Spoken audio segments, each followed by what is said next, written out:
الحمد للہ وکفا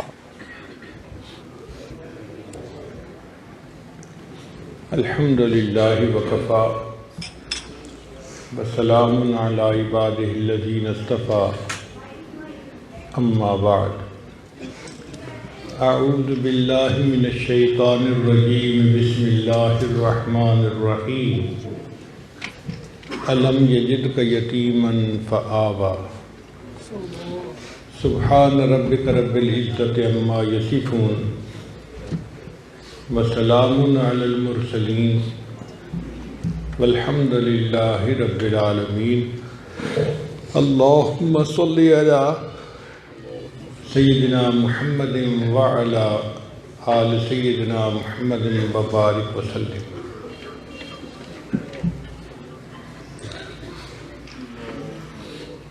گھروں میں عام طور پر یہ مشاہدہ کیا گیا ہے کہ سیرپ کی بوتلوں پر لکھا ہوتا ہے شیک ویل بیفور یوز، استعمال سے پہلے اس کو اچھی طرح ہلا لو۔ اگر اس کو ہلا لیا جائے تو سیرپ کی افادیت بڑھ جاتی ہے۔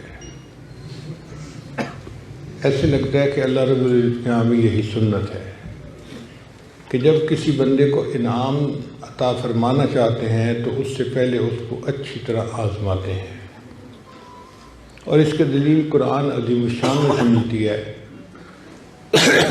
اللہ تعالیٰ ارشاد فرماتے ہیں وَإِذِ ابْتَلَىٰ إِبْرَاهِيمَ رَبُّهُ بِكَلِمَاتٍ فَأَتَمَّهُنَّ، یاد کرو اس وقت کو جب آزمایا ابراہیم کو اس کے رب نے چند باتوں میں، فَأَتَمَّهُنَّ، اور وہ اس میں 100% کامیاب ہو گئے۔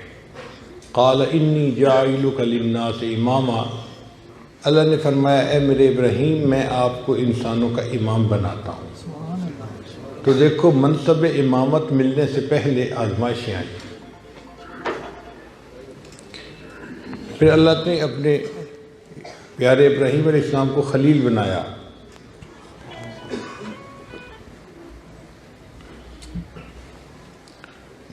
اور یہ حکم دیا کہ میرے ابراہیم خلیل اللہ آپ میرا گھر بنائیے، بیت اللہ کو بنائیے۔ چنانچہ ابراہیم علیہ السلام نے اللہ کا گھر بنایا۔ بیت اللہ تو پہلے سے تھا، آدم علیہ السلام نے بنایا تھا۔ وقت کے ساتھ ساتھ عمارت گر جاتی تھی پھر بناتے تھے، پھر گر جاتی تھی پھر گر جاتی، تو ابھی بھی عمارت گری ہوئی تھی، مگر جو بنیادیں پہلے سے تھیں انہی کے اوپر ابراہیم خلیل اللہ نے پھر بیت اللہ کی تعمیر کی۔ قرآن مجید میں اللہ فرماتے ہیں وَإِذْ يَرْفَعُ إِبْرَاهِيمُ الْقَوَاعِدَ مِنَ الْبَيْتِ وَإِسْمَاعِيلُ، اور یاد کرو اس وقت کو جب ابراہیم میرا گھر بنا رہے تھے اور اسماعیل ان کی امداد کر رہے تھے۔ جب ابراہیم علیہ السلام نے بیت اللہ کو بنا لیا تو اللہ رب العزت نے فرمایا کہ میرے ابراہیم خلیل اللہ، ایک دستور ہے کہ مزدور جب مزدوری مکمل کرتا ہے تو اس کو اجرت ملتی ہے، انعام ملتا ہے۔ اب آپ نے میرا گھر بنایا تو آپ کو بھی مزدوری ملنی چاہیے، آپ مانگیں آپ مجھ سے کیا مانگتے ہیں۔ ہم لوگ کسی کو مزدور لاتے ہیں نا تو پہلے مزدوری طے کرتے ہیں، 500 روپیہ دہاڑی کا دیں گے یا 600 روپیہ دیں گے، پہلے طے کر کے پھر مزدوری کرواتے ہیں۔ لیکن جو امیر لوگ ہوتے ہیں وہ طے نہیں کرتے، وہ کہتے ہیں آ کے ہمارا کام کر دو ہم تمہیں خوش کر دیں گے۔ تو اللہ رب العزت تو کائنات کے خزانوں کے مالک ہیں۔ اللہ تعالیٰ نے فرمایا میرے ابراہیم خلیل اللہ آپ نے میرا گھر بنایا، اب آپ مجھ سے مانگیں جو مانگتے ہیں۔ ابراہیم بھی اللہ کے خلیل تھے، انہوں نے کہا یا اللہ میں آپ سے دنیا کا مال و منال نہیں مانگتا، اے اللہ میں آپ سے دنیا کا فضل و کمال نہیں مانگتا، میں بھی آپ سے وہ نعمت مانگتا ہوں جو آپ کے خزانے میں بھی صرف ایک ہی ہے۔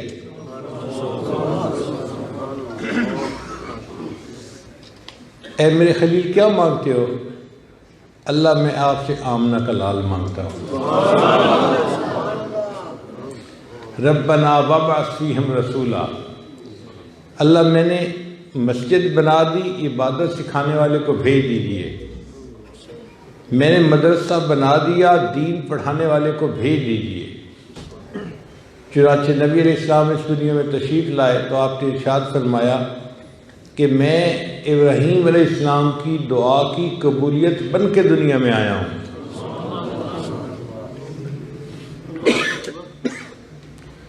اللہ کی بھی شان عجیب ہے، اللہ اپنی خدائی میں یکتا ہے، اللہ اپنی خدائی میں یکتا ہے، اور ہمارے آقا صلی اللہ علیہ وسلم اپنی مصطفائی میں یکتا ہے۔ اللہ جیسا کوئی خدا نہیں اور محمد صلی اللہ علیہ وسلم جیسا کوئی مصطفیٰ نہیں۔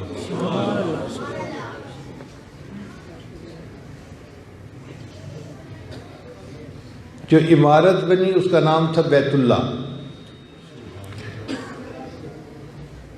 اور جس کا یہ گھر کہلایا اس کا نام تھا اللہ، اور جس کتاب میں اس کا تذکرہ کیا گیا اس کا نام ہے کلام اللہ، اور عمارت بنانے والے تھے ابراہیم خلیل اللہ، دعا مانگنے والے تھے ابراہیم خلیل اللہ، اور آمین کہنے والے تھے اسماعیل ذبیح اللہ، اور اس دعا کی قبولیت بن کے جو دنیا میں تشریف لائے ان کا نام تھا محمد الرسول اللہ۔ چنانچہ نبی علیہ السلام نے جب دنیا میں تشریف لانا تھا تو آپ کے اقرباء میں سے 3 لوگوں پر بہت آزمائشیں آئیں۔ ایک آپ کے دادا جن کا نام تھا عبد المطلب، ان پر آزمائشیں آئیں۔ ان کا نام بچپن میں شیبہ رکھا گیا تھا۔ شیبہ نام کیوں رکھا گیا؟ عربی میں شیبہ کہتے ہیں بوڑھے کو۔ وہ بچہ جب پیدا ہوا تھا نا تو اس کے سر کے بال تو کالے تھے مگر تھوڑی سی جگہ کے بال سفید تھے، ایک لٹ جو تھی وہ سفید بالوں کی تھی، تو سفید بالوں کی وجہ سے اس کا نام بڈھا پڑ گیا، شیبہ پڑ گیا۔ اب یہ جو شیبہ بچہ تھا یہ بچپن میں یتیم ہو گیا۔ اس کی والدہ مدینہ طیبہ کی رہنے والی تھیں، وہ اپنے بچے کو لے کے مدینہ طیبہ میکے واپس آ گئی۔ میکے والوں کی کوئی اقتصادی حالت اچھی نہیں تھی، غربت تھی، تو یہ بچہ غربت کے ماحول میں پرورش پانے لگا۔ مگر بنو ہاشم کا یہ خون تھا تو صفات تو اس کے اندر شروع سے تھی، ڈی این اے میں تھی نا وہ چیزیں۔ تو ایک مرتبہ مدینہ کے چند نوجوان تیر اندازی کا مقابلہ کر رہے تھے۔ ایک نوجوان ایسا تھا کہ جب وہ تیر اندازی کرتا تو اس کا تیر بالکل ٹھیک نشانے کے اوپر جا کر لگتا۔ جب اس کا نشانہ ٹھیک لگتا تو وہ بڑی ترنگ میں آ کے کہتا، مجھے یہ بات سجتی ہے کہ میرا نشانہ ٹھیک جگہ پر لگے، میں بڑے خاندان کا بیٹا ہوں اور مجھے یہی بات اچھی لگتی ہے۔ مکہ مکرمہ کے ایک آدمی تھا جو اس کو دیکھ رہا تھا، اس نے پوچھا بھئی یہ کون ہے جو ایسی باتیں کرتا ہے؟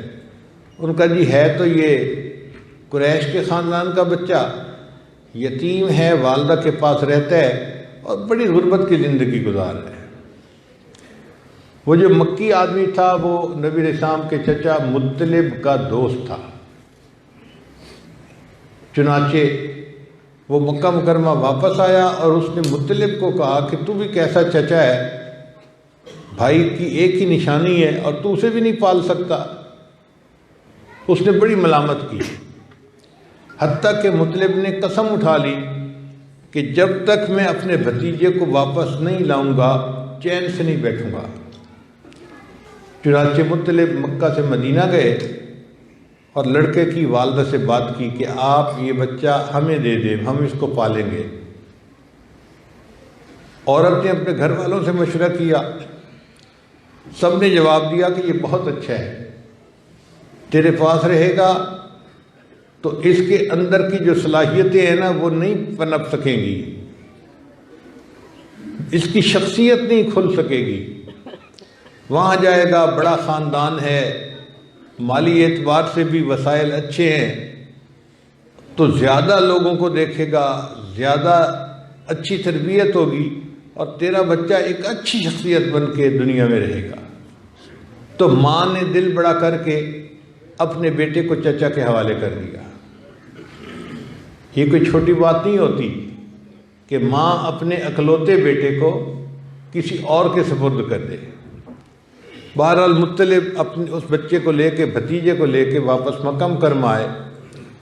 جب مکہ مکرمہ داخل ہو رہے تھے نا، تو ان کے کسی دوست نے دیکھا کہ مطلب اپنے پیچھے ایک چھوٹے بچے کو بٹھائے مکہ میں داخل ہو رہے ہیں، تو وہ سمجھے کہ مطلب گھر کے کام کاج کے لیے کسی غلام کو خرید کے لایا ہے، تو اس نے ان کا نام عبد المطلب رکھ دیا۔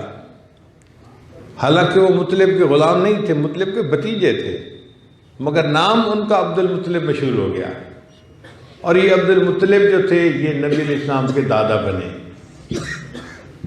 یہ عبد المطلب نوجوان جو تھا، اس کا آئی کیو لیول بہت اچھا تھا، معاملہ فہمی، اچھے فیصلے کرنا، یہ صلاحیتیں اس کے اندر بہت تھیں۔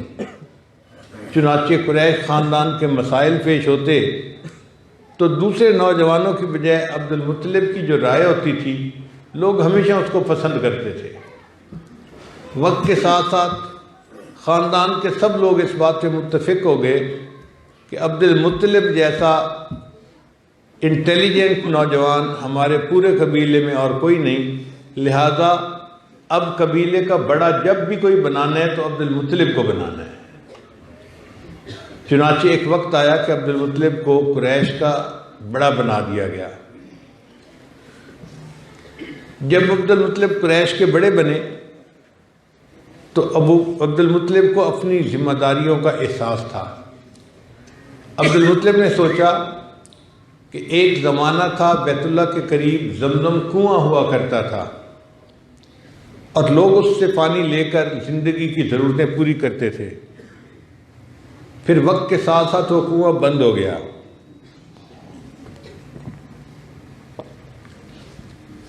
تو اس وقت پانی اویلیبل نہیں تھا، جس وجہ سے بیت اللہ کے قریب چند گھر تھے جو رہتے تھے، ورنہ کوئی رہ ہی نہیں سکتا تھا۔ پینے کو پانی نہیں، جینے کو پانی نہیں، تو پانی کے بغیر زندگی تو نہیں گزرتی۔ عبد المطلب اب جب قریش کا سربراہ بن گیا تو اس نے سوچا کہ اب میری یہ ڈیوٹی ہے کہ میں پانی تلاش کروں، اور ہو سکتا ہے کہ مجھے زمزم کا پانی مل جائے۔ چنانچہ اس نے ایک کلہاڑا بنوایا، تیشہ بنوایا، زمین کو کھودنا شروع کر دیا، شاید یہاں پہ زمزم کا کنواں ہو۔ اب سعودی عرب کی گرمی 50 ڈگری سینٹی گریڈ کا ٹیمپریچر، سایہ کوئی نہیں، اور عبد المطلب دھوپ کے اندر کلہاڑا چلا رہا ہے، چٹانیں توڑ رہا ہے۔ کچھ لوگ اس کو محنتی سمجھتے اور کچھ لوگ اس کو بے وقوف سمجھتے، کریزی سمجھتے کہ یہ نوجوان لا حاصل محنت کر رہا ہے، اس کا فائدہ تو ہونا کوئی نہیں۔ بھئی حضرت عبداللہ کیوں نہیں آئے؟ ان کا جی وہ اصل میں راستے میں ان کو بخار ہو گیا تھا، اور بخار کی وجہ سے ویٹ بہت لوز کر لیا تھا، کمزور ہو گئے تھے، تو شام سے واپس آتے ہوئے مدینہ طیبہ راستے میں پڑتا ہے۔ راستے میں ان کے میکے تھے، یعنی ان کے سسرال والے تھے، تو سسرال والوں نے جب دیکھا کہ حضرت عبداللہ اتنے ویک ہو گئے ہیں تو انہوں نے کہا کہ آپ سفر نہ کریں، بیماری کی حالت میں ہم آپ کا علاج کرواتے ہیں، جب صحت مند ہو جائیں گے تو پھر آپ سفر کر لینا۔ تو حضرت عبداللہ تو مدینہ طیبہ میں رہ گئے، وہ آئے ہی نہیں۔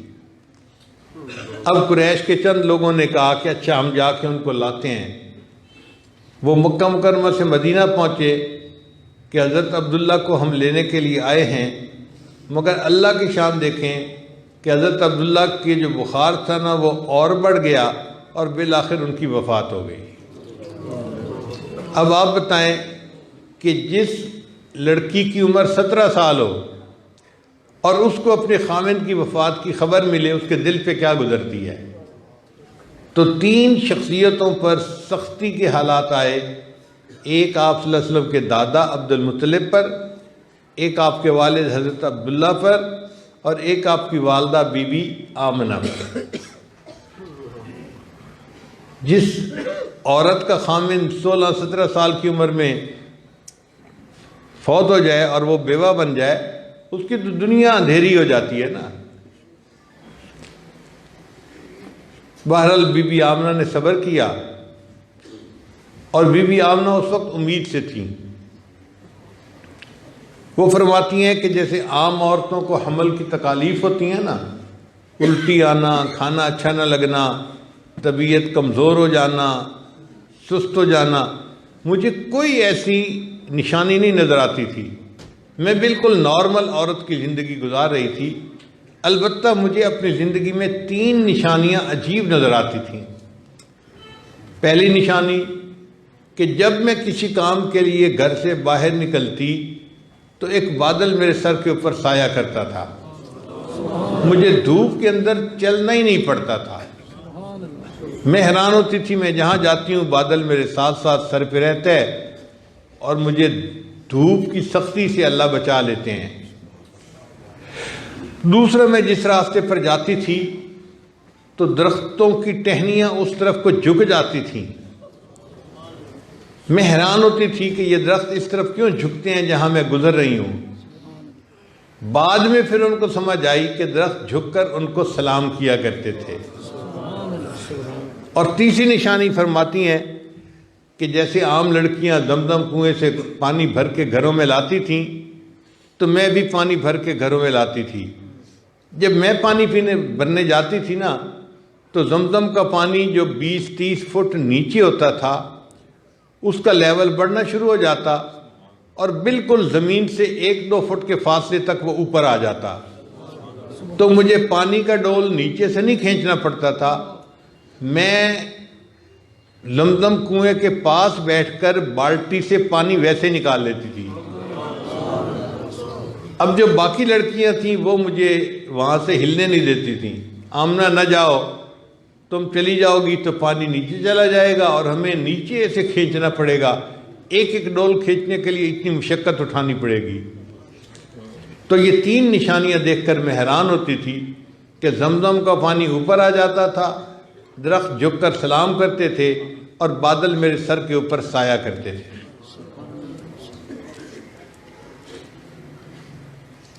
لیکن چونکہ گھر میں خاوند نہیں تھا، اخراجات کے لیے پیسے نہیں تھے، تو غربت بہت تھی، اتنی غربت تھی کہ گھر میں چراغ جلانے کے لیے تیل کے پیسے نہیں تھے، رات اندھیرے میں ہی گزر جاتی تھی۔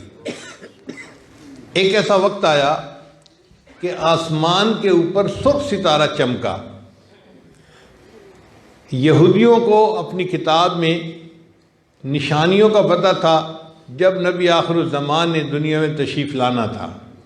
ایک نشانی یہ تھی کہ ان کے پیدا ہونے سے کچھ دن پہلے آسمان پہ سرخ ستارہ چمکے گا۔ اب جب یہودی علماء نے سرخ ستارے کو دیکھا تو وہ سمجھ گئے کہ اس کی بچے کی پیدائش قریب ہے۔ انہوں نے پہلے تو مدینہ طیبہ کی سب عورتوں کا پتہ کروایا، کوئی عورت ہے جس کے بچے کی ولادت قریب ہو۔ پتہ چلا عورتیں تو سینکڑوں میں ہیں جو پریگننٹ ہیں، مگر بچے کی ولادت میں تو ابھی 4 مہینے 5 مہینے 6 مہینے 7 مہینے، بہت لمبا ٹائم ہے۔ تو پھر انہوں نے سوچا کہ اچھا چلو مکہ میں پتہ کرواتے ہیں۔ جب انہوں نے مکہ میں پتہ کروایا تو ان کو پتہ چلا کہ ایک خاتون ہے جس کا نام ہے آمنہ، اور اس کے حمل کی کیفیت ایسی ہے کہ بس آخری مہینہ لگنے والا ہے، یعنی ہو سکتا ہے کہ کچھ دنوں میں اس کے یہاں بچے کی پیدائش ہو جائے۔ اب بی بی آمنہ کا تعلق چونکہ قریش سے تھا اور قریش قبیلہ جو تھا یہ بنو اسماعیل میں سے تھے۔ ابراہیم علیہ السلام کے دو بیٹے تھے، ایک اسماعیل علیہ السلام اور ایک اسحاق علیہ السلام۔ جو اسحاق علیہ السلام تھے ان سے اولاد چلی جو بنی اسرائیل کہلائی، یہودی ان میں سے تھے، اور دوسرے تھے بنو اسماعیل، ان میں اب نبی علیہ السلام نے پیدا ہونا تھا۔ تو یہودیوں کو پہلے ہی اندازہ ہو گیا تھا کہ اب یہ نبوت جو ہے وہ بنو اسحاق کی بجائے بنو اسماعیل کو ملے گی۔ تو حسد کی ایک آگ جو ہوتی ہے نا، خاندانی رقابت، یہ یہودیوں میں آ گئی، اور انہوں نے پہلے سے ہی فیصلہ کیا ہوا تھا کہ ہم نے اس کو نبی نہیں ماننا۔ اللہ کی شان دیکھیں، ایک وہ بھی وقت آیا کہ جب بی بی آمنہ کے ہاں اللہ نے بچے کی ولادت دی، اور یہ ولادت ہوئی تہجد کے وقت میں، سحری کا وقت تھا، گھر میں چراغ نہیں جل رہا تھا، اندھیرا ہی تھا، تو بچے کی ولادت اندھیرے میں ہی ہوئی۔ خلیل اللہ نے جس کے لیے حق سے دعائیں کیں، ذبیح اللہ نے وقت ذبح جس کی التجائیں کیں، جو بن کر روشنی پھر دیدہ یعقوب میں آیا، جسے یوسف نے اپنے حسن کے نئے رنگ میں پایا، کلیم اللہ کا دل روشن ہوا جس دو فشانی سے، وہ جس کی آرزو بھڑکی جواب لن ترانی سے، وہ جس کے نام سے داؤد نے نغمہ سرائی کی، وہ جس کی یاد میں شاہ سلیماں نے گدائی کی، دل یحییٰ میں ارما رہ گئے جس کی زیارت کے، لب عیسیٰ پہ آئے واز جس کی شان رحمت کے، وہ دن آیا کہ پورے ہو گئے تورات کے وعدے، خدا نے آج پورے کر دیے ہر بات کے وعدے، مبارک ہو کہ ختم المرسلین تشریف لے آئے، جناب رحمت للعالمین تشریف لے آئے۔ چنانچہ نبی علیہ السلام کی ولادت مبارکہ سحری کے وقت میں ہوئی، اور بی بی آمنہ فرماتی ہیں کہ جب بچے کو میں نے چارپائی پہ لٹایا تو بچے نے چارپائی کے اوپر سجدہ کیا۔ بی بی آمنہ حقیقت کو نہیں جانتی تھیں کہ یہ کیا ہے، لیکن بچے نے زمین پہ آتے ہی اپنے رب کو سجدہ کر کے اپنی بندگی کا اظہار کیا۔ بہرحال سورج طلوع ہوا تو پورے گھرانے کے لوگوں کو اطلاع ملی کہ جی آمنہ کے ہاں بچہ پیدا ہوا۔ تو دادا جو تھے عبد المطلب وہ آئے، انہوں نے بچے کو دیکھا۔ اس دور کا ایک دستور تھا کہ جب بھی کوئی بچہ ایک نام اس کا رکھنا ہے محمد، اور ایک نام اس کا رکھنا ہے احمد۔ یہ دونوں نام ایسے تھے جو اس سے پہلے کبھی کسی کے لیے رکھے ہی نہیں گئے تھے، نئے نام تھے۔ تو بی بی آمنہ کو بہت پسند آئے۔ محمد بھی نام سجتا ہے میرے آقا صلی اللہ علیہ وسلم کو، اور احمد نام بھی سجتا ہے۔ محمد کا مطلب وہ ہستی جس کی دنیا میں اتنی تعریفیں ہوئی ہوں، اتنی تعریفیں ہوئی ہوں کہ تاریخ انسانیت میں کسی اور کی اتنی تعریفیں ہوئی نہ ہوں۔ اور واقعی بات سچ ہے کہ نبی علیہ السلام کی جتنی تعریفیں دنیا میں ہوئی ہیں کسی اور کی اتنی تعریفیں نہیں ہوئی۔ آپ صلی اللہ علیہ وسلم کی تعریفیں اپنوں میں بھی کیں، پرایوں نے بھی کیں، مسلمانوں نے بھی کیں، ہندوؤں نے بھی کیں، سکھوں نے بھی کیں، انگریزوں نے بھی کیں، یہودیوں نے بھی کیں۔ کسی نے کتاب لکھی آپ کی سیرت کے بارے میں، اور کسی نے آپ کے بارے میں اشعار لکھے۔ ایک عرب شاعر نے 40,000 اشعار نبی علیہ السلام کی منقبت میں لکھے۔ تو جتنی تعریفیں نبی علیہ السلام کی ہوئی ہیں اتنی تعریف دنیا میں کسی اور کی نہیں ہوئی۔ تو آپ کو محمد نام بھی سجتا تھا، اور دوسرا نام تھا احمد، وہ بھی سجتا تھا۔ احمد کا مطلب کیا کہ وہ ہستی جس نے اللہ کی اتنی تعریفیں کی ہوں، اتنی کی ہوں کہ اتنی تعریف اللہ کی کسی اور نے نہ کی ہو۔ اور یہ بات بھی سچ ہے۔ چنانچہ نبی علیہ السلام نے اللہ کی جس طرح تعریفیں دنیا میں کیں کوئی اور نہ کر سکا۔ پھر نبی علیہ السلام نے فرمایا قیامت کے دن اللہ مجھے مقام محمود عطا فرمائیں گے، اور میں وہاں پر سجدے میں جا کر اللہ کی ایسی تعریفیں کروں گا نہ مجھ سے پہلے کسی نے کی ہوں گی نہ اس کے بعد کوئی ایسی تعریفیں کر سکے گا۔ تو نبی علیہ السلام محمد بھی تھے اور احمد بھی تھے۔ قیامت کے دن نبی علیہ السلام کے ہاتھ میں جو جھنڈا ہوگا اس کا نام لواء الحمد ہوگا، حمد کا جھنڈا، اور آپ صلی اللہ علیہ وسلم کی جو امت ہوگی ان کا نام حمادون ہوگا، اللہ کی حمد بیان کرنے والے، اور نبی علیہ السلام کو جو جنت میں محل دیا جائے گا اس کا نام بیت الحمد ہوگا، حمد کا محل۔ تو نبی علیہ السلام کو محمد نام بھی سجتا تھا اور احمد نام بھی سجتا تھا۔ حضرت عبد المطلب نہیں جانتے تھے کہ میں کس ہستی کو بیت اللہ لے کے گیا ہوں، وہ تو برکتوں کے لیے لے کر گئے تھے، نہیں جانتے تھے کہ جو بچہ میری گود میں ہے اس کو اللہ نے وما ارسلناک الا رحمت للعالمین، جہانوں کے لیے رحمت بنا کر بھیجا تھا۔ میرے آقا صلی اللہ علیہ وسلم صرف انسانوں کے لیے نہیں، حیوانوں کے لیے نہیں، جنوں کے لیے نہیں، بلکہ فرشتوں کے لیے بھی، اور جتنا اللہ کی ساری مخلوق موجود ہے ان تمام کے لیے رحمت بن کے تشریف لائے۔ وما ارسلناک الا رحمت للعالمین، اے محبوب ہم نے آپ کو جہانوں کے لیے رحمت بنا کے بھیجا ہے۔ بی بی آمنہ کا دل خوش بہت تھا کہ اللہ نے مجھے بیٹا عطا کیا، مگر خاوند کو یاد کر کے دل اداس بھی ہوتا تھا۔ بی بی آمنہ سوچتی تھی اگر میرا خاوند زندہ ہوتا تو میرے بچے کے لیے کھلونے لاتا، اور وہ نہیں جانتی تھی کہ یہ وہ ہستی ہے جس کے لیے اللہ نے آسمان کے چاند کو کھلونا بنا دینا ہے۔ بی بی آمنہ سوچتی تھی کاش میرا خاوند زندہ ہوتا تو میرے بچے کو لے کے بازار کی سیر کروا کے لاتا، جیسے باپ بیٹے کو باہر کی سیر کروا کے لاتا ہے۔ تو بی بی آمنہ اس بات پہ غمزدہ تھی کہ میرے بیٹے کو باہر کی سیر کروانے والا کوئی نہیں، اور بی بی آمنہ نہیں جانتی تھی کہ ایک وقت ایسا بھی آئے گا کہ اللہ اس بچے کو عرشوں پہ بلا کے جنت کی سیر کروائے گا۔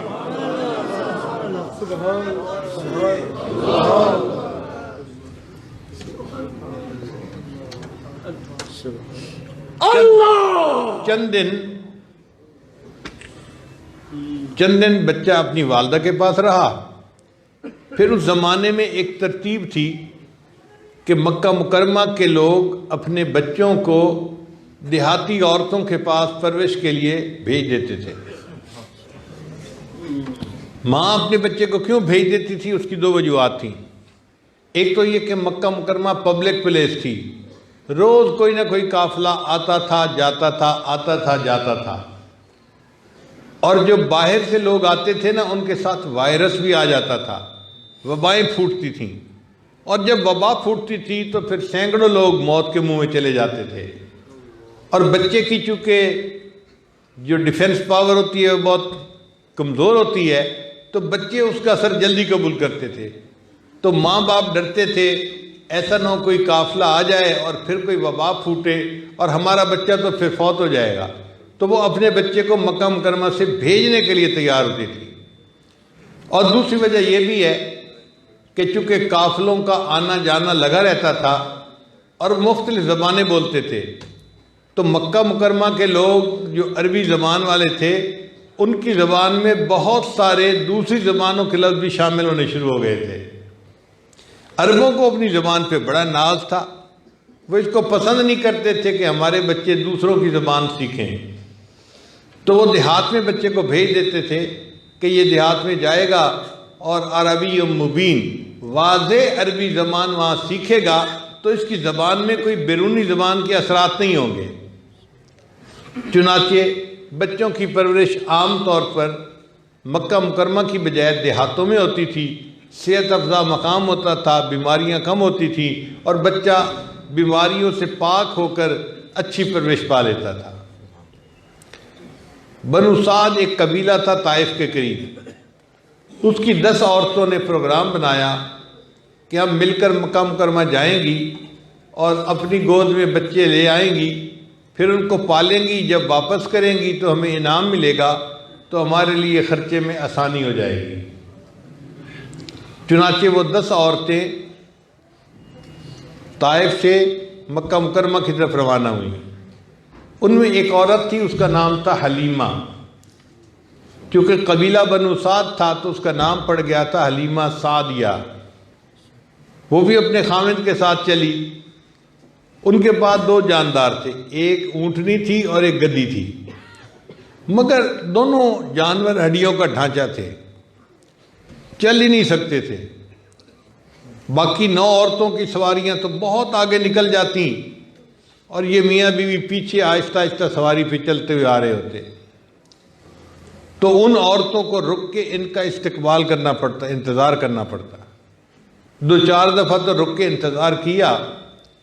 پھر عورتوں نے حلیمہ سے کہا کہ حلیمہ، اگر ہم آپ کی وجہ سے رک رک کے انتظار کرتی رہیں گی نا تو ہم تو شام سے پہلے واپس اپنے گھر نہیں پہنچ سکتی، آپ ہمیں اجازت دیں تاکہ ہم جلدی جائیں اور بچوں کو گود میں لے کر واپس آئیں، اور آپ پھر اپنے کمزور جانوروں کے ساتھ آتی رہنا، اللہ آپ کی مدد کریں گے۔ حلیمہ نے ان عورتوں کو اجازت دے دی۔ چنانچہ وہ 9 عورتیں جو تھیں وہ جلدی سے مکہ مکرمہ آئیں، اور جتنے امیر گھروں کے بچے تھے وہ سب انہوں نے اپنی گود میں لے لیے اور واپس چل پڑی۔ اور حلیمہ تو ابھی پہنچی نہیں تھی۔ جب حلیمہ پہنچی تو اب کوئی مکہ مکرمہ میں بچہ ہی نہیں جس کو گود میں لے۔ وہ جو ایک والا تھا نا، وہ ایک ہی پیچھے رہ گیا تھا۔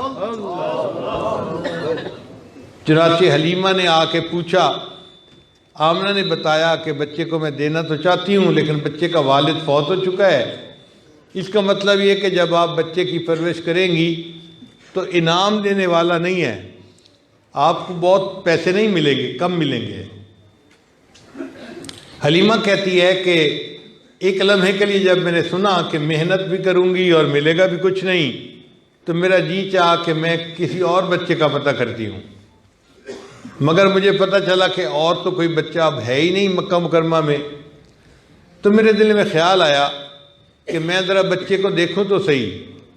بچہ اس وقت چارپائی پر لیٹا ہوا تھا اور ایک پتلا کپڑا اس کے اوپر ڈالا گیا تھا، جیسے ململ کا کپڑا ہوتا ہے۔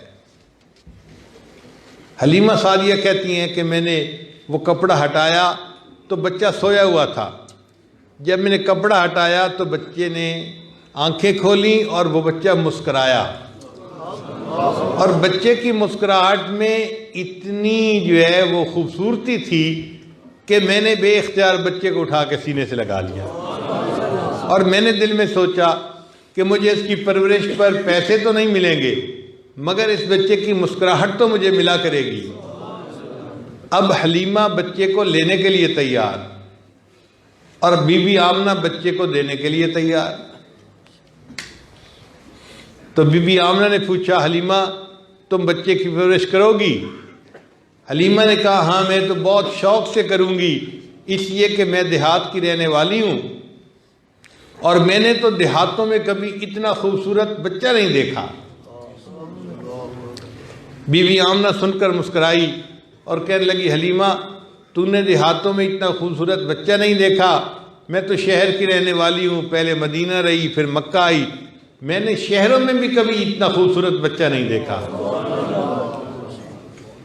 حضرت عبد المطلب پاس تھے، انہوں نے عورتوں کی باتیں سنی تو انہوں نے کہا کیا باتیں کر رہی ہو؟ تو پتہ چلا کہ حلیمہ نے کہا ہے میں نے دیہات میں ایسا لڑکا نہیں دیکھا، اور بی بی آمنہ نے کہا ہے کہ میں نے شہروں میں ایسا خوبصورت بچہ نہیں دیکھا۔ تو حضرت عبد المطلب فرمانے لگے کہ دیکھو میں تو ملکوں کا سفر کرنے والا ہوں، میں نے کئی ملکوں کا سفر کیا اور میں گواہی دیتا ہوں کہ میں نے ملکوں میں ایسا خوبصورت بچہ نہیں دیکھا۔ اور اگر بالفرض اس وقت جبریل علیہ السلام پاس ہوتے اور کوئی ان سے پوچھتا کہ آپ بھی اپنے کمنٹس تاثرات بیان فرما دیجئے، تو جبریل علیہ السلام کہتے کہ حلیمہ تم نے گاؤں میں ایسا بچہ نہیں دیکھا، آمنہ تم نے شہروں میں ایسا بچہ نہیں دیکھا، عبد المطلب آپ نے ملکوں میں ایسا بچہ نہیں دیکھا، اور میں تو پوری دنیا میں پھرا ہوں اور میں گواہی دیتا ہوں کہ میں نے پوری دنیا میں ایسا حسین بچہ نہیں دیکھا۔ اور اگر اس وقت جبریل علیہ السلام سے یہ درخواست کی جاتی کہ آپ اللہ تعالیٰ سے پوچھئے کہ اے اللہ اس بچے کی خوبصورتی کے بارے میں آپ کیا فرماتے ہیں، تو ہمارا یہ گمان ہے کہ اوپر سے جواب آتا، حلیمہ تو نے دیہات میں ایسا خوبصورت بچہ نہیں دیکھا، آمنہ تو نے شہر میں ایسا خوبصورت بچہ نہیں دیکھا، عبد المطلب آپ نے ملکوں میں ایسا خوبصورت بچہ نہیں دیکھا، اور جبرائیل تو نے پوری دنیا میں ایسا خوبصورت بچہ نہیں دیکھا، اور میں اللہ کہتا ہوں کہ میں نے اپنی ساری مخلوق میں ایسا خوبصورت بچہ نہیں دیکھا۔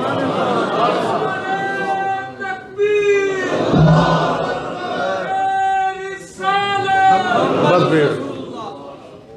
بھائی نعرے نہ لگائیں، پلیز توجہ سے سنیے۔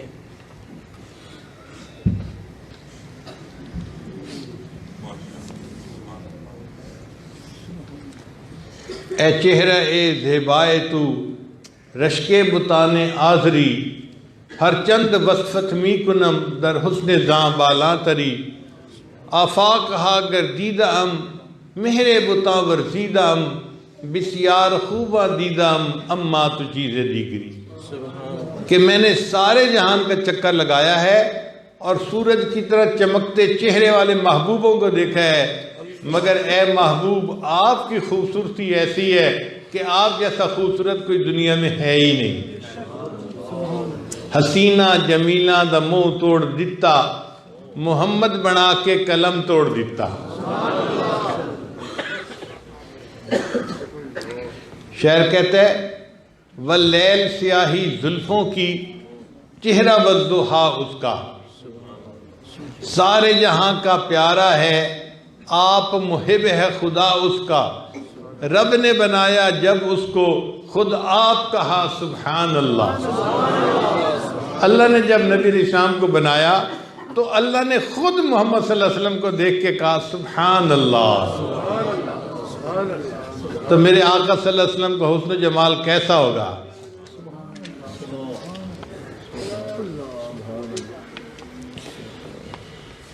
حلیمہ بچے کو لینے کے لیے تیار اور بی بی آمنہ بچے کو دینے کے لیے تیار۔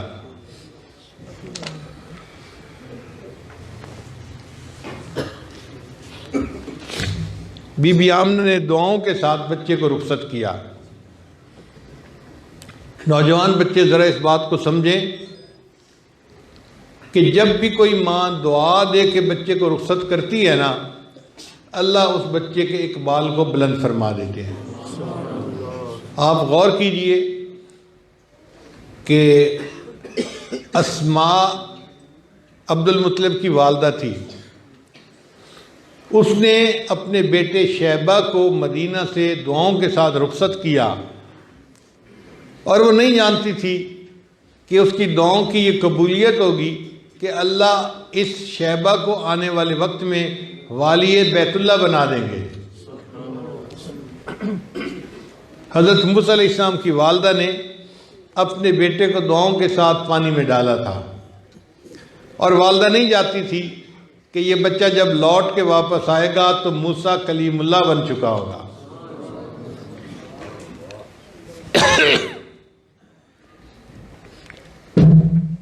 بی بی ہاجرہ نے اپنے بیٹے اسماعیل کو نہلا دھلا کر اچھے کپڑے پہنا کر اپنے ہسبینڈ کے ساتھ بھیجا کسی بڑے کی ملاقات کی خاطر۔ یہ ماں کی دعا تھی، ماں نہیں جانتی تھی میرا بیٹا جب لوٹ کر واپس آئے گا تو اسماعیل ذبیح اللہ بن چکا ہوگا۔ آج بی بی آمنہ اپنے چھوٹے بچے کو دعاؤں کے ساتھ رخصت کر رہی ہیں، اور بی بی آمنہ کو نہیں پتا تھا کہ آنے والا ایسا بھی وقت آئے گا کہ میرا یہ بیٹا محمد الرسول اللہ بن چکا ہوگا۔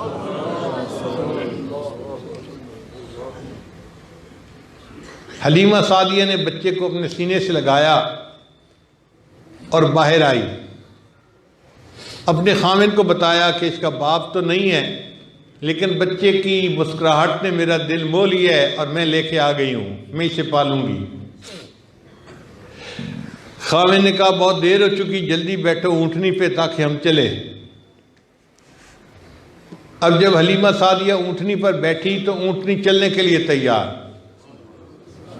خاوند نے کہا کہ اچھا مجھے آگے بیٹھنے دو تاکہ میں اس کی اونٹنی کی لگام پکڑوں اور اس کو کنٹرول کروں۔ جب خاوند آگے بیٹھا اونٹنی چلتی نہیں۔ تھوڑی دیر کے بعد خاوند نیچے اترا، اونٹنی پھر چلنے کے لیے تیار۔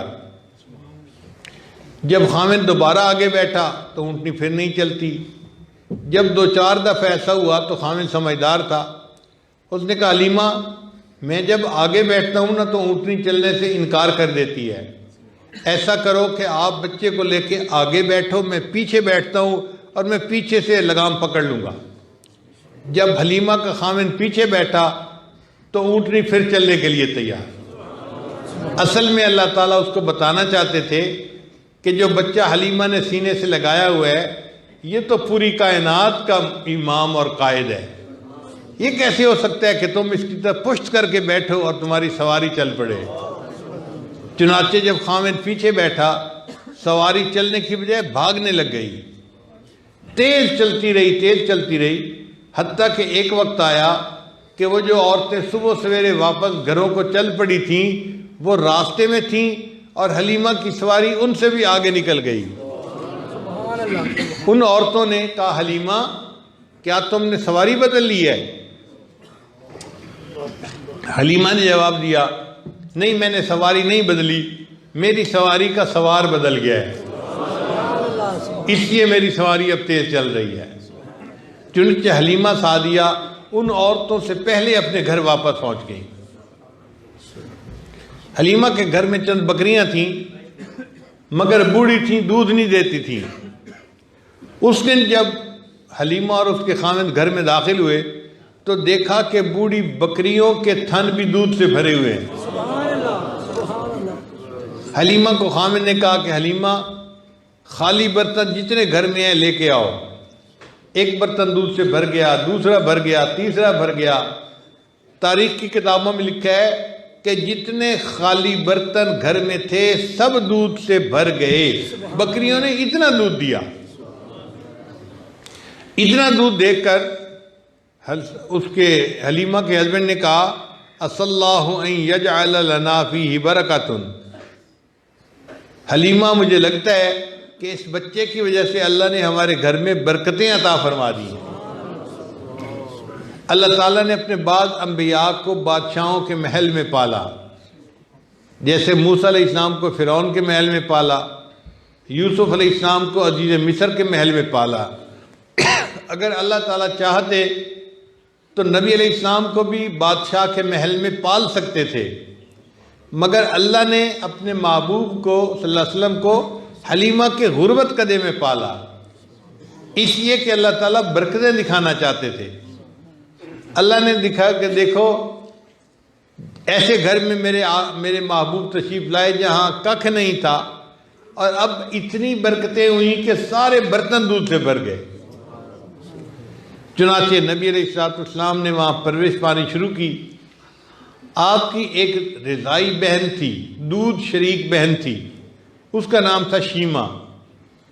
وہ جوان العمر تھی، یعنی اس کی 15-16 سال کی عمر تھی۔ وہ اس چھوٹے بھائی کو کبھی اٹھا کے اپنی گود میں بیٹھتی تھی اور لوری پڑھا کرتی تھی۔ کتابوں میں وہ لوری بھی منقول ہے۔ اس نے لوری بنائی تھی ربنا ابقی لنا محمدا، اے اللہ ہمارے اس محمد بھائی کو لمبی عمر عطا کرنا، اس کو باقی رکھنا، اس کو سلامت رکھنا۔ جیسے عورتیں دعا دیتی ہیں نا شالا عمر دراز ہوگی، تو اس نے اسی قسم کی لوری بنائی ہوئی تھی، اے اللہ ہمارے بھائی محمد کو باقی رکھنا، اس کو عمر دراز دینا، صحت والی زندگی عطا کرنا۔ شیمہ کا کام تھا گھر کی بکریوں کو وہ چرایا کرتی تھی۔ اب ایک دن کے 11 بج گئے اور بکریاں گھر میں ہی بندھی ہوئی ہیں۔ حلیمہ سعدیہ نے دیکھا تو اس نے بیٹی کو پکارا، بیٹی آج بکریوں کو لے کر نہیں گئی۔ انہوں نے کہا امی گرمی بہت زیادہ ہے، دھوپ ہوتی ہے اور بکریاں بھی کافی ہیں، اور میں ان کی بھاگ بھاگ کے ان کو کنٹرول کرنے کے لیے تھک جاتی ہوں، مجھ سے اکیلے کام نہیں ہوتا، مجھے ہیلپ چاہیے۔ ماں نے کہا بیٹی میں بھی بوڑھی ہوں، تیرا باپ بھی بوڑھا ہے، ہم تو بکریاں چرانے میں ہیلپ کر نہیں سکتے، یہ کام تو آپ ہی کو کرنا پڑے گا۔ شیما نے جواب دیا اچھا اماں میں بکریاں چرا تو لیتی ہوں، یہ چھوٹے بھائی محمد کو میرے ساتھ بھیج دیں۔ ماں نے کہا بیٹی بھائی کو سنبھالو گی یا بکریوں کو سنبھالو گی؟ اس نے کہا امی بھائی کو بھیجوں گی تو بکریوں کو بھی سنبھال لوں گی، اور اگر اکیلے بھیجو گی تو میں بکریوں کو بھی نہیں سنبھال سکوں گی۔ تو ماں نے پھر اس سے پیار سے پوچھا کہ بیٹی آخر تو ایسی بات کیوں کر رہی ہے؟ تو پھر شیما نے کہا امی ایک دن میں اپنے بھائی محمد کو اپنے ساتھ بکریاں چرانے کے لیے لے کر گئی تھی، امی میں نے اس دن 3 علامتیں دیکھی تھیں، 3 نشانیاں دیکھی تھیں۔ بیٹی کیا دیکھا تھا؟ امی ایک تو میں جہاں جاتی تھی ایک بادل میرے سر پر سایہ کیے رہتا تھا، مجھے پورا دن دھوپ میں چلنے کی نوبت ہی نہیں آئی۔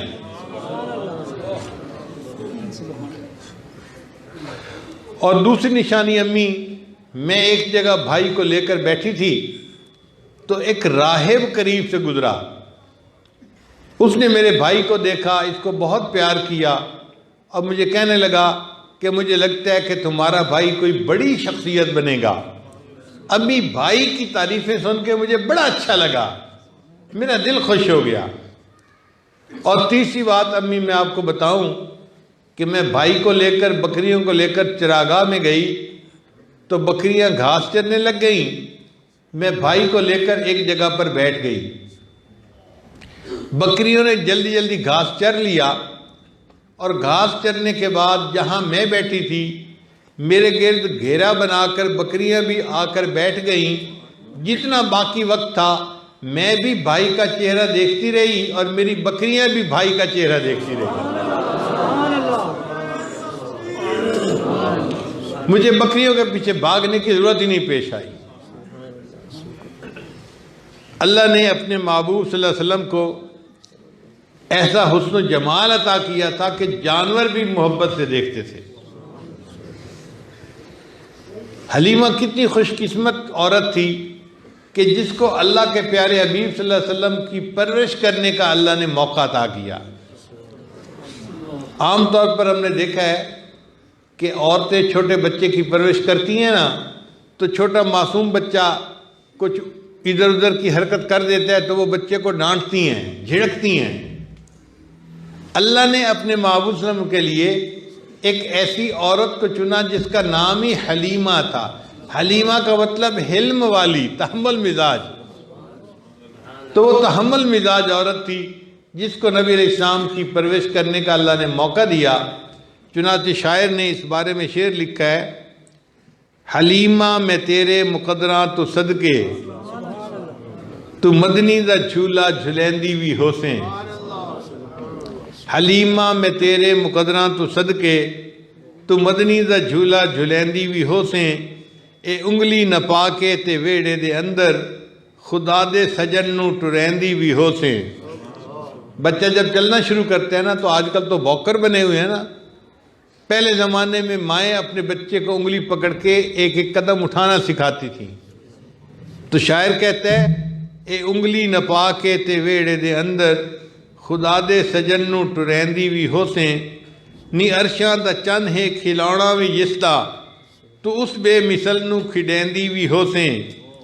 نوا کے دھوا کے تے سرما وی پا کے تے تھوڑی ہلا کے ہسیندی وی ہوسیں۔ ہمارے یہاں دیہاتوں میں مائیں جب اپنے بچوں کو نہلا دھلا لیتی ہیں نا اور آنکھوں میں سرما ڈال دیتی ہیں تو ان کو یہ ڈر ہوتا ہے کہ میرے بچے کو نظر نہ لگ جائے۔ کئی دفعہ ماں کی اپنی نظر لگ جاتی ہے تو وہ پھر بچے کی ٹھوڑی پکڑ کے نا اس کو ہلاتی ہیں، بیٹا ذرا ہنس کے دکھا، ان کی نظر میں نظر اتر جاتی ہے۔ تو شاعر اسی عادت کی طرف اشارہ کر رہا ہے نوا کے دھوا کے تے سرما بھی پا کے تے ٹھوڑی ہلا کے ہسیندی بھی ہوسیں زمانے دی تتیاں ہماواں دے کولوں نبوت تے پھل نو لکیندی بھی ہوسیں نی سونے دا مکھڑا نورانی نورانی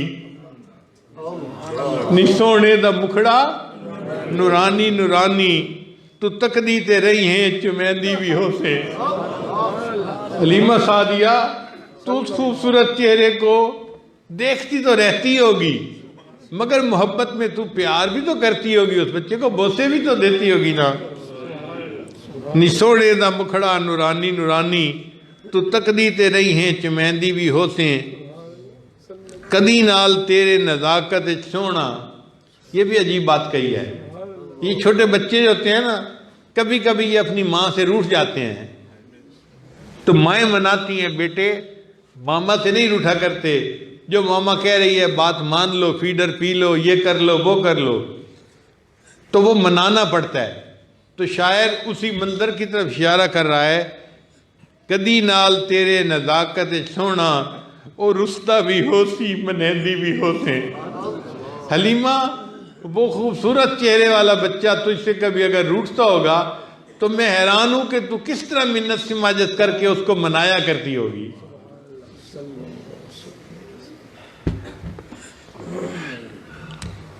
حلیمہ سعدیہ نے اس بچے کو 4 سال اپنے پاس رکھا۔ 4 سال کی عمر میں بچہ چلنے پھرنے بھاگنے کے قابل ہو جاتا ہے۔ اب حلیمہ نے سوچا کہ میں بچے کو اس کی والدہ کے پاس چھوڑ آتی ہوں۔ چنانچہ 4 سال کی عمر میں حلیمہ نے مکہ مکرمہ آ کر بچہ اس کی والدہ بی بی آمنہ کے حوالے کر دیا۔ بی بی آمنہ نے بچے کو اپنے پاس رکھا۔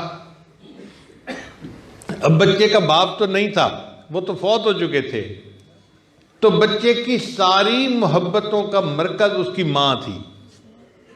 اس کو باپ کی محبتیں بھی ماں سے ملتی تھیں اور ماں کی محبتیں بھی ماں سے ملتی تھیں، تو وہ اپنی والدہ سے بہت اٹیچ ہو گیا تھا، بہت زیادہ۔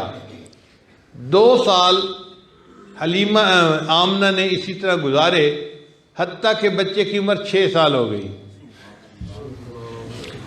تو آمنہ نے دل میں سوچا کہ مجھے اپنے میکے گئے ہوئے بہت عرصہ گزر گیا، میرے میکے والوں نے میرے بچے کو بھی نہیں دیکھا، اب میں بچے کو لے کے جاتی ہوں، کچھ دن میکے رہ آؤں گی، بچے بھی کو بھی دیکھ لیں گے اور میں بھی اپنے رشتہ داروں سے مل لوں گی۔ چنانچہ انہوں نے حضرت عبد المطلب سے اجازت مانگی۔ انہوں نے جواب دیا کہ آمنہ تم جا تو سکتی ہو، تمہارا حق بنتا ہے، بہت عرصہ گزر گیا، لیکن تمہیں پتہ ہے کہ میں تو اس بچے کو دیکھے بغیر جی نہیں سکتا، میری اس کے ساتھ کتنی اٹیچمنٹ ہے، میں اس شرط پہ اجازت دیتا ہوں کہ جاؤ اور جلدی بچے کو لے کے واپس آ جانا۔ تو بی بی آمنہ نے وعدہ کر لیا کہ ہاں میں صرف چند دن وہاں ٹھہروں گی پھر واپس آ جاؤں گی۔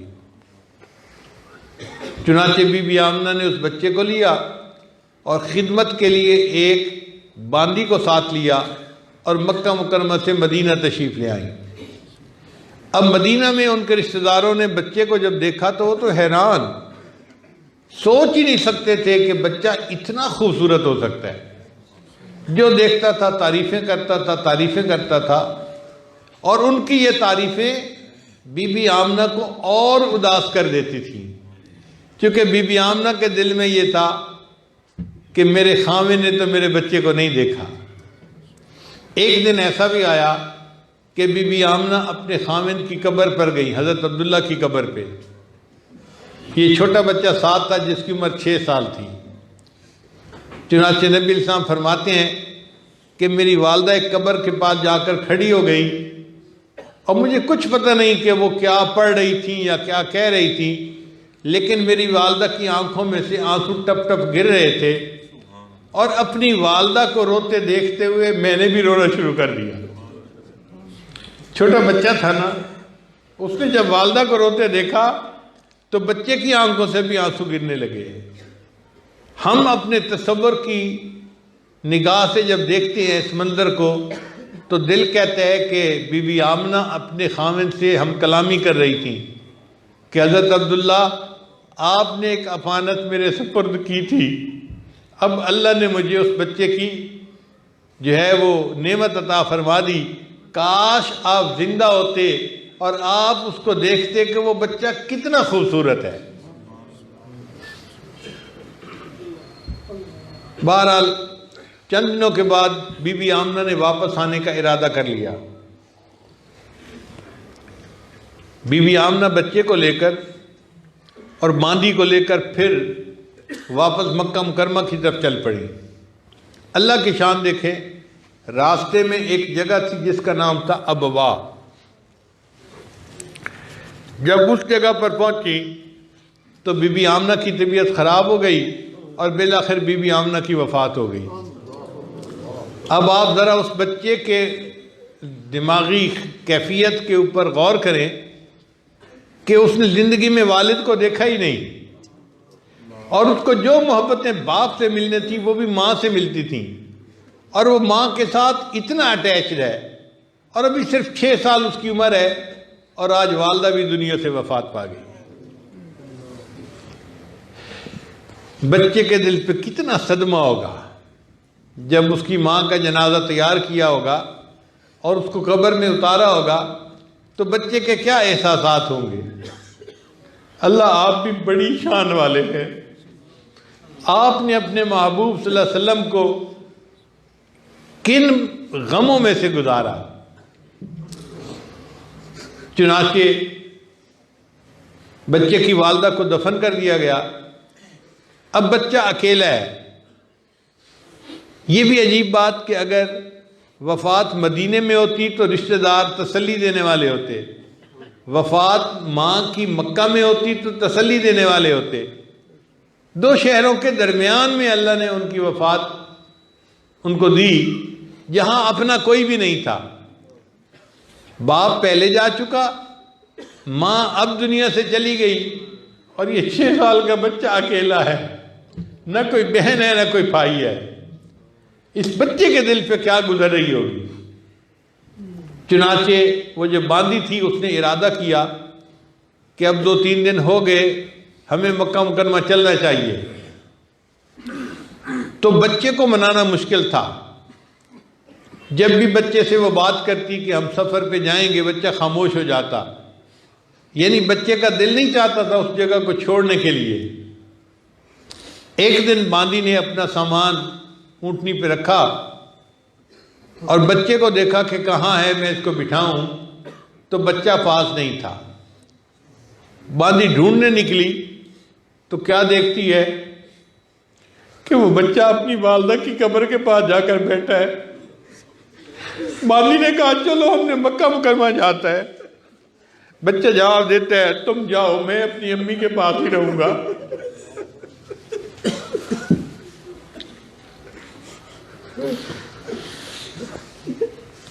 آسمان نے ایسا منظر کبھی نہیں دیکھا ہوگا۔ 6 سال کی عمر کتنی چھوٹی ہوتی ہے، بچہ کتنا معصوم ہوتا ہے۔ اس بچے کو یہ غم برداشت کرنا پڑا، والد بھی سر پہ نہیں، والدہ بھی چلی گئی، اب یہ بچہ کہاں جائے؟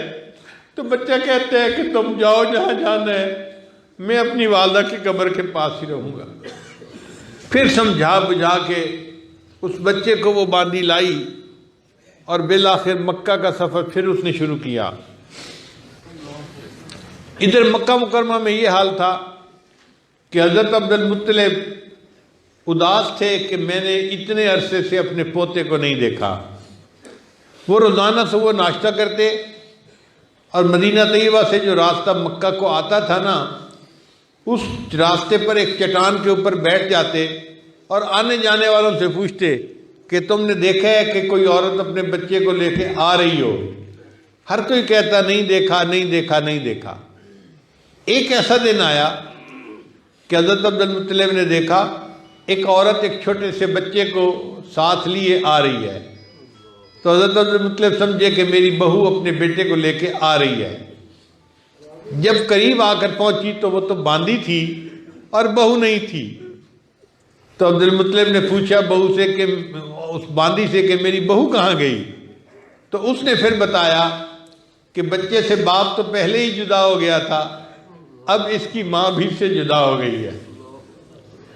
چمن اجاڑ کے آندھی تو جا چکی لیکن، چمن اجاڑ کے آندھی تو جا چکی لیکن، پرندے شاخ پہ بیٹھے ہیں سوگوار اب تک۔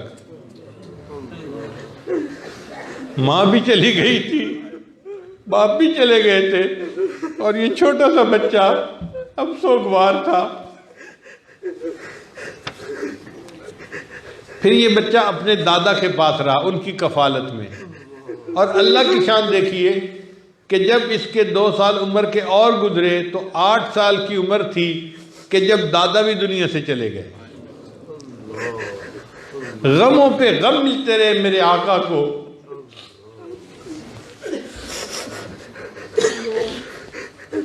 پھر نبی علیہ السلام اپنے چچا کی کفالت میں آئے، ابو طالب کی، اور باقی زندگی پھر ان کی کفالت میں گزاری۔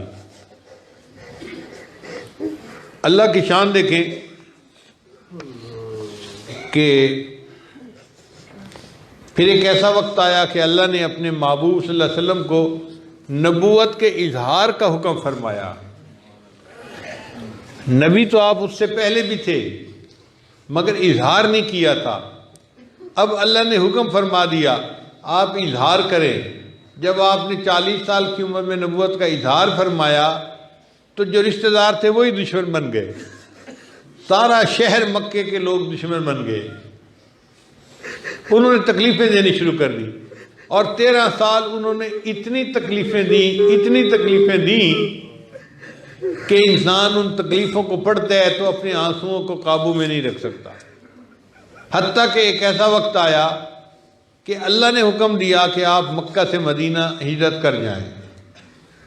تو نبی علیہ السلام جب ہجرت فرما رہے تھے، آپ نے دور سے بیت اللہ کو دیکھا اور کہا کہ بیت اللہ، میرا بس چلتا تو میں تجھے کبھی نہ چھوڑتا، مگر کیا کروں مکہ کے لوگ مجھے یہاں رہنے نہیں دیتے۔ تو آنسوؤں کے ساتھ نبی علیہ السلام نے بیت اللہ کو الوداع کیا اور مدینہ طیبہ آ گئے۔ مدینہ طیبہ میں اللہ نے اسلام کو خوب پھیلایا، اور ایک وہ وقت بھی آیا جب نبی علیہ السلام نے مکہ مکرمہ کو فتح فرما لیا، بیت اللہ کو بتوں سے پاک کر دیا، اور اللہ کی توحید کے جھنڈے گاڑ دیے میرے آقا صلی اللہ علیہ وسلم۔ پھر اس کے بعد جنگ حنین ہوئی۔ جنگ حنین میں اللہ نے مسلمانوں کو بہت بڑی فتح عطا فرمائی۔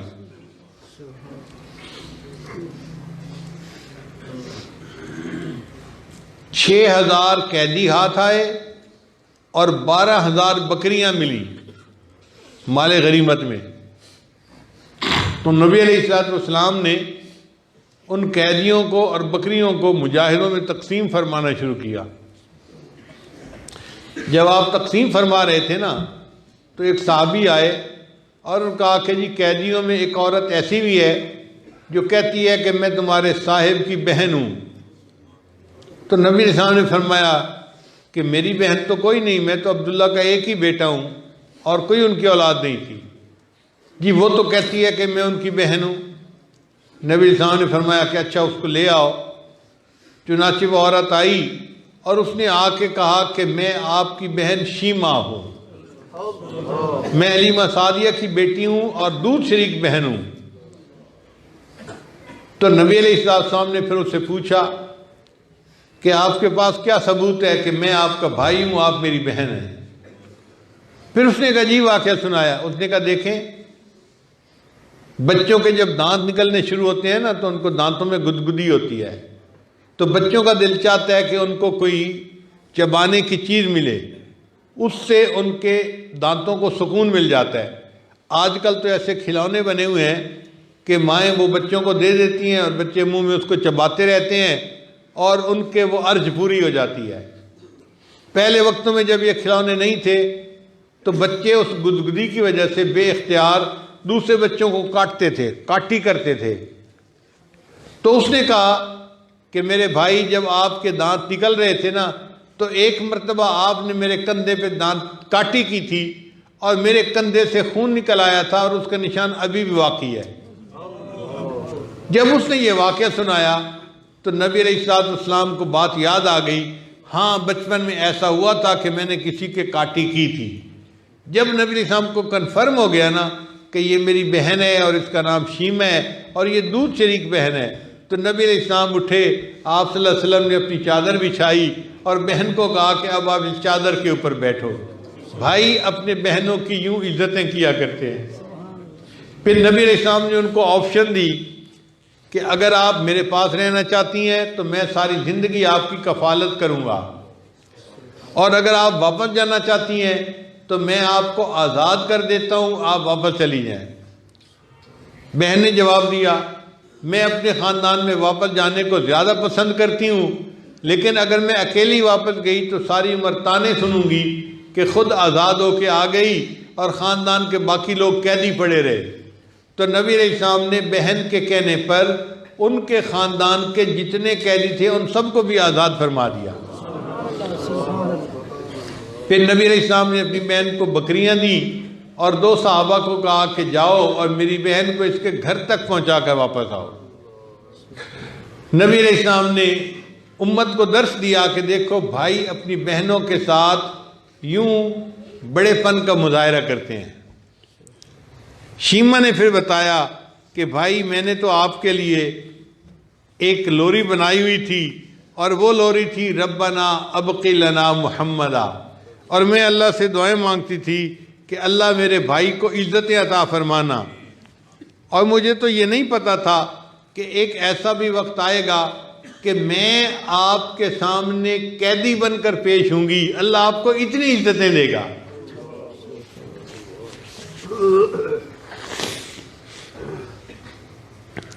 اے رسول امی خاتم المرسلین، تجھ سا کوئی نہیں، تجھ سا کوئی نہیں، ہے عقیدہ یہ اپنا بصدق و یقین، تجھ سا کوئی نہیں، تجھ سا کوئی نہیں، تیرا سکہ رواں کل جہاں میں ہوا، اس زمین میں ہوا آسماں میں ہوا، کیا عرب کیا عجم سب ہیں زیر نگیں، تجھ سا کوئی نہیں، تجھ سا کوئی نہیں۔ تو نبی علیہ السلام کو چونکہ یتیمی کی حالت میں سے گزرنا پڑا، اس لیے اللہ کے محبوب صلی اللہ علیہ وسلم کو یتیموں سے بڑی محبت تھی۔ حدیث پاک میں آتا ہے کہ نبی علیہ السلام ایک دن عید کی نماز پڑھنے کے لیے اپنے گھر سے نکلے، گلی میں دیکھا کہ کچھ بچے کھیل رہے ہیں، سب نہائے دھوئے نظر آتے ہیں، صاف ستھرے کپڑے پہنے ہوئے ہیں، خوش نظر آتے ہیں مگر کھیل رہے ہیں۔ جب اللہ کے نبی صلی اللہ علیہ وسلم قریب سے گزرے تو انہوں نے سلام کیا، نبی علیہ السلام نے جواب دیا۔ جب تھوڑا آگے گئے تو نبی علیہ السلام نے ایک بچے کو دیکھا جو دروازے کی دہلیز پر بیٹھا ہوا تھا اور وہ بڑا اداس لگتا تھا، بڑا ڈپریس لگتا تھا۔ تو نبی علیہ السلام اس کو غمزدہ دیکھ کر کھڑے ہو گئے، پوچھا بچے تو آج غمزدہ کیوں بیٹھا ہے؟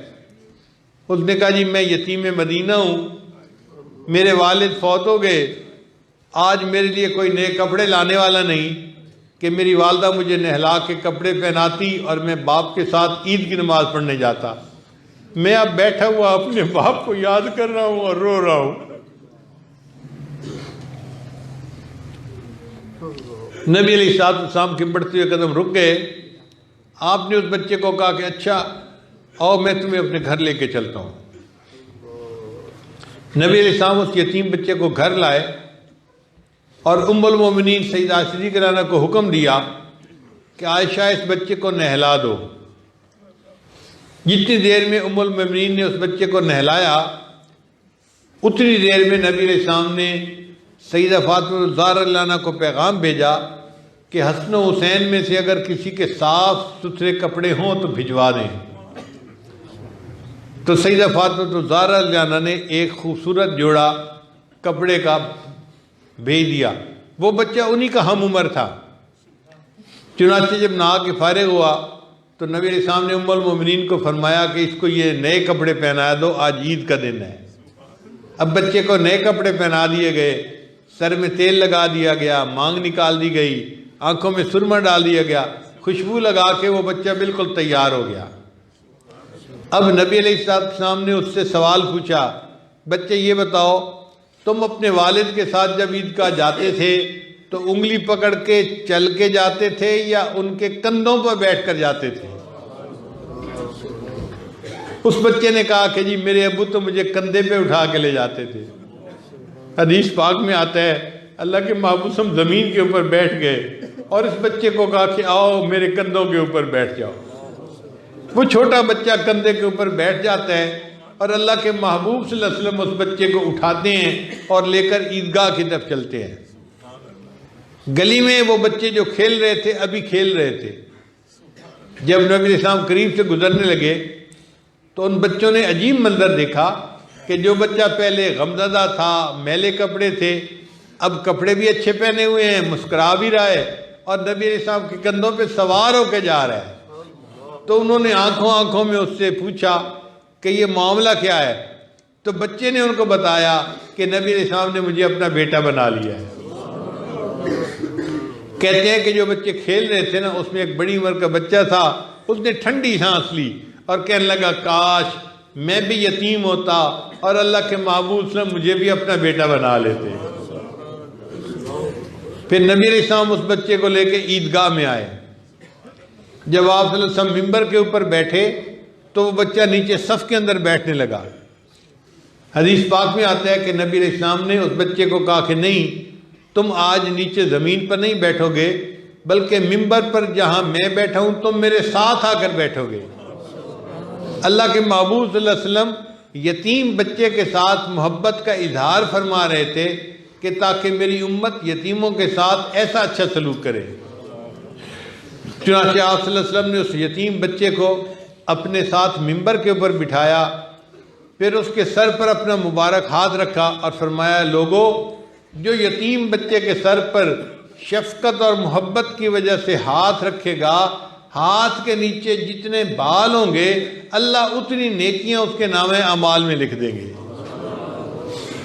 پھر نبی علیہ السلام نے فرمایا کہ میں اور یتیم کی پریشانی والا جنت میں ایک دوسرے کے اس طرح ساتھ ہوں گے جیسے میرے ہاتھ کی 2 انگلیاں ایک دوسرے کے بالکل ساتھ ہوتی ہیں۔ کیونکہ اللہ کے محبوب صلی اللہ علیہ وسلم نے وہ ایام دیکھے تھے نا جو یتیمی کے ہوتے ہیں، تو آپ صلی اللہ علیہ وسلم کو یتیم سے بہت محبت تھی۔ اللہ تعالیٰ بھی انہی ایام کا تذکرہ کرتے ہیں، الم یجد کا یتیمن فآوا، اے محبوب ہم نے آپ کو یتیم پایا اور ہم نے آپ کو ٹھکانہ دیا۔ اللہ تعالیٰ ہمیں نبی علیہ السلام کے اخلاق حمیدہ پر زندگی گزارنے کی توفیق عطا فرمائے۔ وآخر دعوانا ان الحمد للہ رب العالمین۔